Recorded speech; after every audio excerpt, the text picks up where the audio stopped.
Dear Aurora, di ruang ini salah satu ruang perpustakaan di Verona, tempat yang biasa dipakai untuk pertemuan.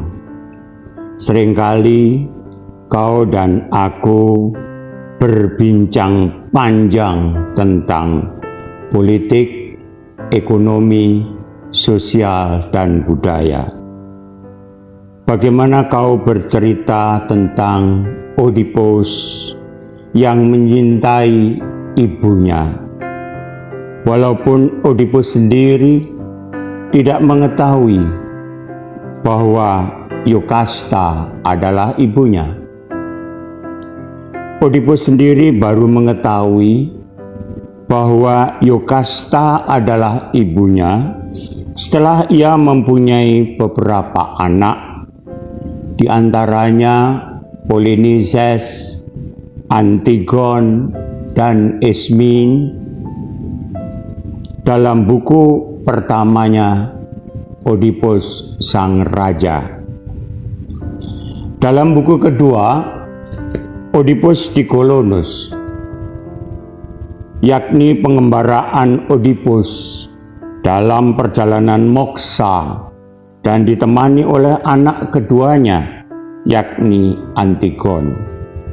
Sampai di Bukit Kolonus, Oedipus berkata pada Antigon, "Wahai Antigon, kau adalah anakku dan saudaraku. Kau disebut anakku karena kau lahir dari persatuan antara aku dan ibumu, yaitu Yokasta. Kau disebut saudaraku karena kau dan aku lahir melalui gua Garba yang sama." Buku terakhir, yaitu Antigon, menceritakan bagaimana Antigon pulang ke kerajaan setelah ayahnya Oedipus moksa. Di perjalanan ia menemui kakaknya Polinices, di mana jasadnya tergeletak tanpa dikubur. Tanpa basa-basi, ditanamkanlah jenazah kakaknya itu, dan gemparlah kerajaan tentang penguburan Polinices. Ditangkaplah Antigon dengan dijatuhi hukuman mati dengan alasan melanggar perintah raja. Perintah raja adalah undang-undang. Raja saat itu adalah Kreon, pamannya sendiri. Ia menjadi raja karena membunuh kakaknya. Ia dimasukkan ke dalam goa, hanya diberi sepiring makanan dan segelas minuman.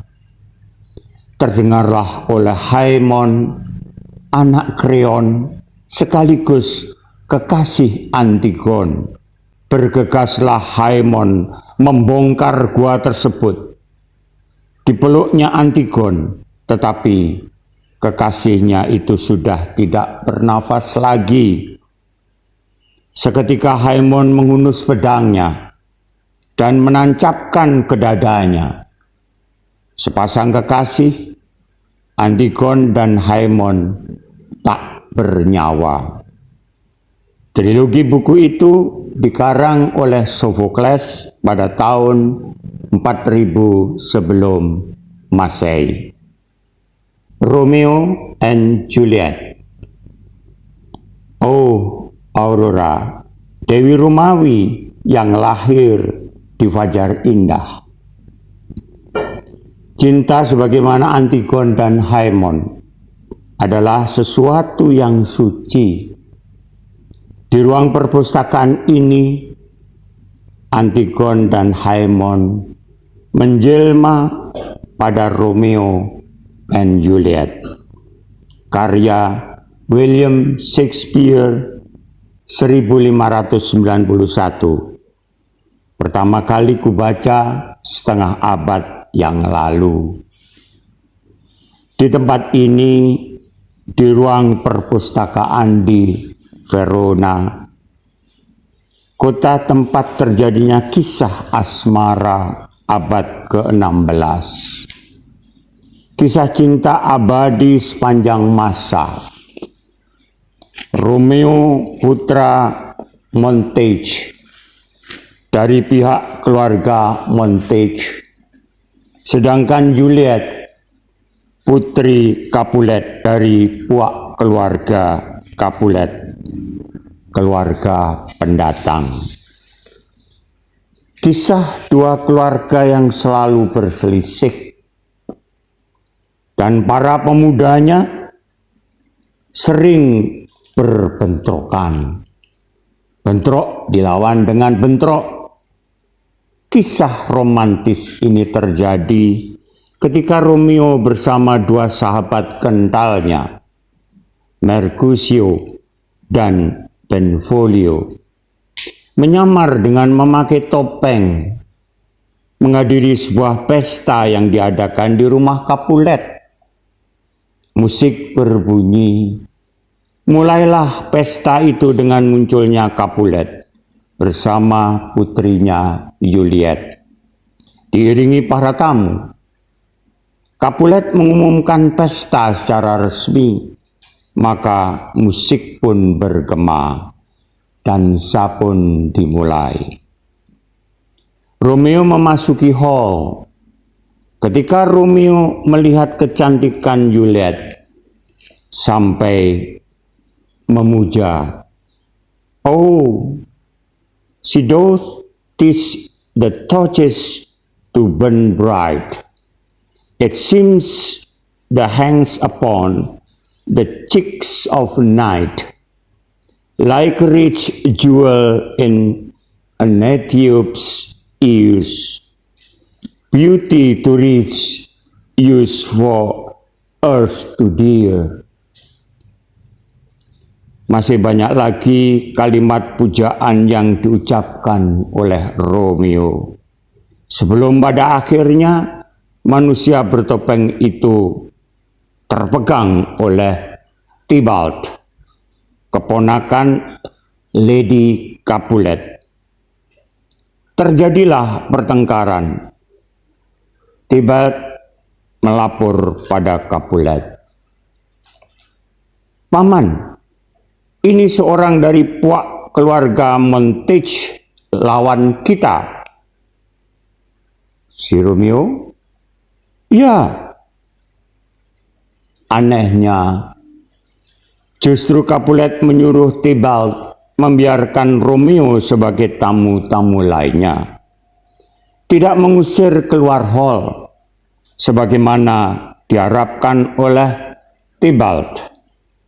Pertengkaran antara Tybalt dan pamannya terjadi. Pada kesempatan itulah Romeo dan Juliet bertemu untuk pertama kalinya. Romeo segera merayu Juliet. Rayuan Romeo dilayani oleh Juliet, dan mereka dalam api asmara yang memulai berkobar. Nah, Aurora, di ruang ini sayup-sayup terdengar alunan lembut musik kelompok Voices. Love is a many splendor thing. Love is a many splendor thing. It's the April rose that only grows in the early spring. Love is nature's ways of giving, a reason to be living, the golden crown that makes a man a king. Adegan berikutnya di taman rumah Capulet. Romeo menunggu di bawah jendela. Juliet muncul di depan jendela. Begitu tergila-gilanya pemuda itu sampai berkata, "Disitulah timur, dan Juliet adalah mentari.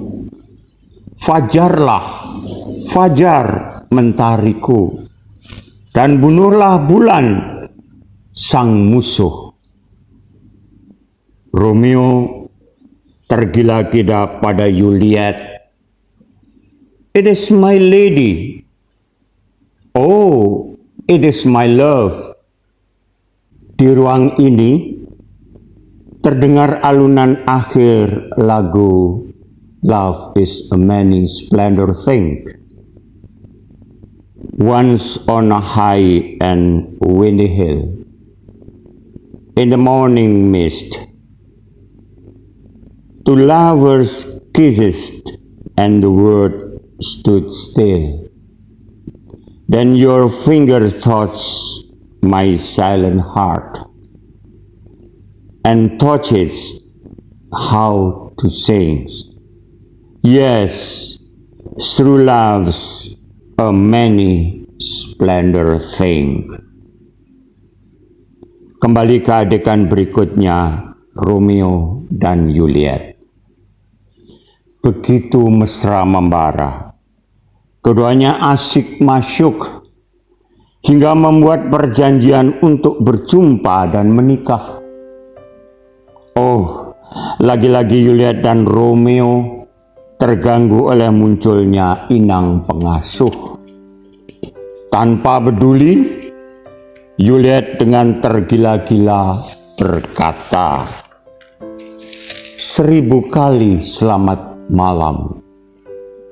1000 times good night." Nah, dear Aurora, Romeo and Juliet awalnya merupakan roman tragis pada zaman kuno.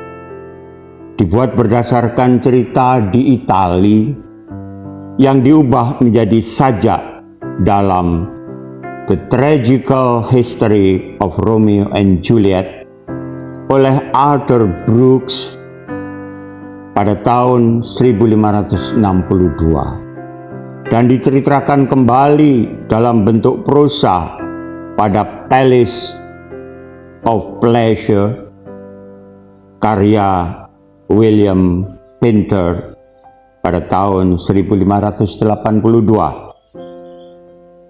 Shakespeare meminjam ide dari keduanya, tetapi lebih mengembangkan karakter pendukung, terutama Mercutio dan Paris, untuk memperluas jalan cerita. Well, selamat malam Aurora. Buonanotte.